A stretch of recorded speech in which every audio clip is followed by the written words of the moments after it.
Join us and discover beautiful beaches, rugged landscapes, pretty towns, desolate mountain ranges that sweep down to stunning lakes, unique architecture, history and folklore, no shamrocks, no shillelaghs, and definitely no shenanigans, just naked Ireland.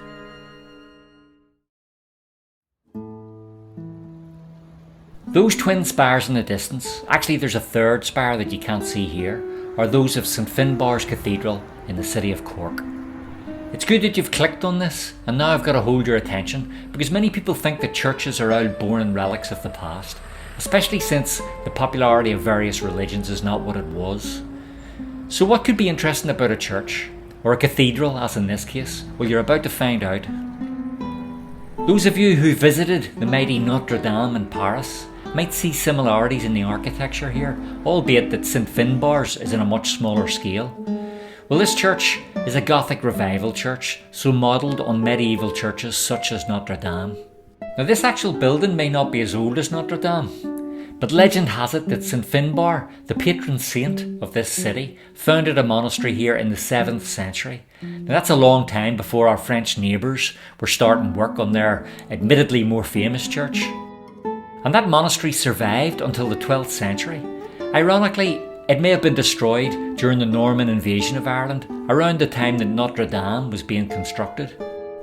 A cathedral previous to this one was built on the site in the 1730s, but was reputed to be bland beyond belief and devoid of any features. As we see here, this new cathedral, which replaced the boring one in the mid-1800s, is anything but mundane. This Gothic entrance is the portion of the cathedral that most reminds me of Notre Dame. Here we see 8 of the apostles around one of the archways, and the other 4 appear in the second archway, with the wise and foolish virgins opposite. You've got to admit that this is really impressively ornate. Now, all of these sculptures, and there are many, were overseen and insisted upon by one man, the man for whom the cathedral served as an artistic vision, a vision which he was to realise in its striking entirety. The cathedral's architect was the Victorian William Burgess, and, as I mentioned, his input was not confined to the structure of the building, but extended to the cathedral's sculptures, stained glass, mosaics and furniture. His winning of the commission to design the place was pretty controversial, since he was one of 63 entrants, whose guidelines were that the cost should not exceed £15,000. Burgess deliberately left significant elements of the design out of his estimate, with the effect that the final cost of the cathedral came to £100,000. Bit cheeky, that.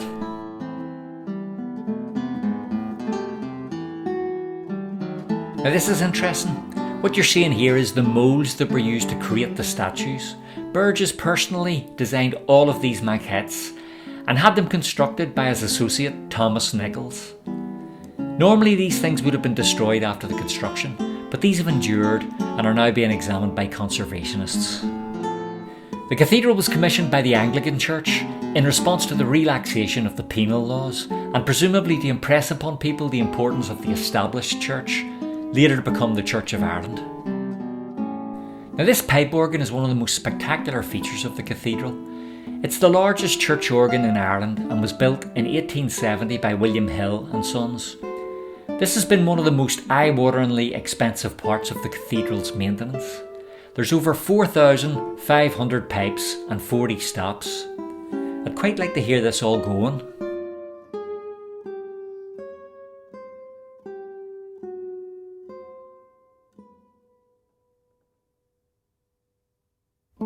Now, as we consider the vastness of this great building, please take a moment to consider the vastness of my task in producing these Naked Ireland videos each week.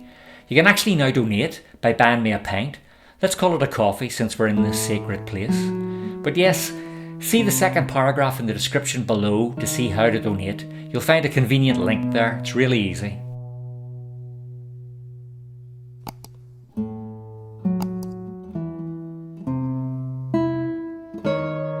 So every stained glass window here was designed by Burgess, And these were all touches that he felt were essential to the build, as important as the cathedral's structure, not simply decoration to be added afterwards.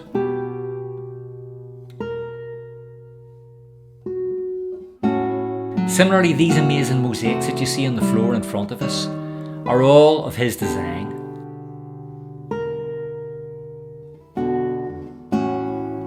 The altar as well.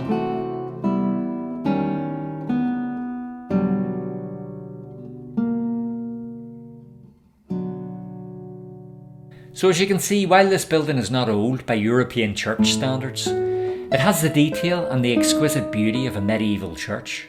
Burgess was no amateur. He was an expert in his field and was uncompromising in his pursuit of architectural perfection.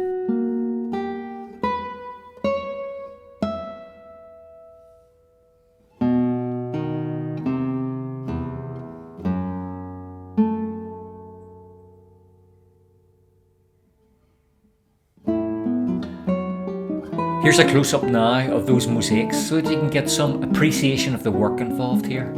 Though I urge you to visit the cathedral if at all possible, a film can only say so much.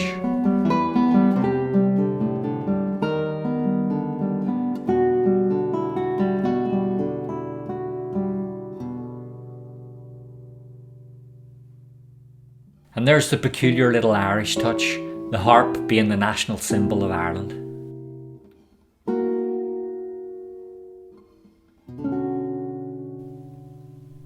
And of course the windows are not just decorative, but are designed to tell biblical stories on a grand and illuminating scale.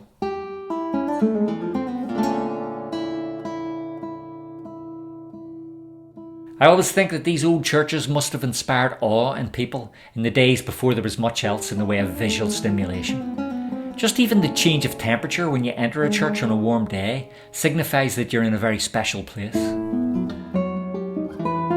I mean, none of this is any accident. These places were built to be awe-inspiring. I guess these days we've become a bit desensitised to how impressive these places are.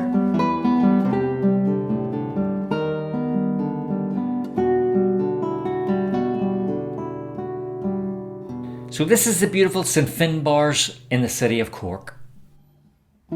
Could I now ask you to subscribe if you haven't already? That really helps the channel out. And don't forget to like the video if you found it informative. I don't think a YouTube video can be as awe-inspiring as this beautiful church, but I hope you got something from this. So I'll leave you now with the thought that people have been using this site as a place of worship since the 7th century. Now that's a long time, even by European standards. I'm heading on to my next destination now. I hope you'll join me next week for the next Naked Ireland video.